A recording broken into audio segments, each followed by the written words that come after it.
এই অম্বেঠা গাঁওয়ের কৃষ্ণানন্দ আশ্রমে যাওয়ার আগে এই একটা জায়গা যেটা খুব সুন্দর, একটা বিশাল পুকুর ঘিরে রেখেছে।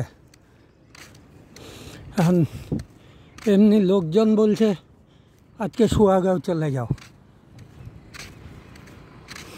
এখন দেখি আগে যাই পুকুরের উপরে ওই যে কি বানাচ্ছে কে জানে, রিসোর্ট টিসোর্ট নাকি না অন্য কিছু জানিও না।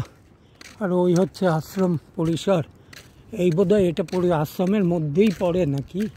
এই যে হলুদ না, এগুলো ওই যে টহল ইয়ে করা রাস্তা। দেখি কৃষ্ণানন্দ আশ্রমে গিয়ে কটা বাজে দেখি, একটু বসি।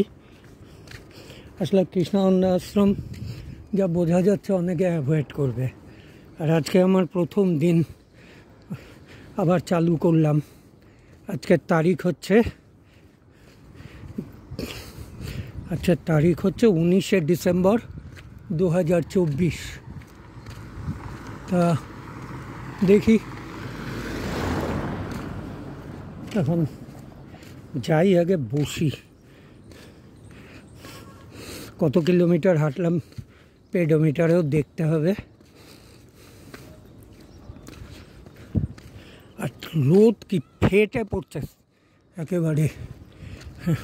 সকালে ঠান্ডা, দুপুরে এইরকম তীব্র লাগে না কোনো ইয়ে।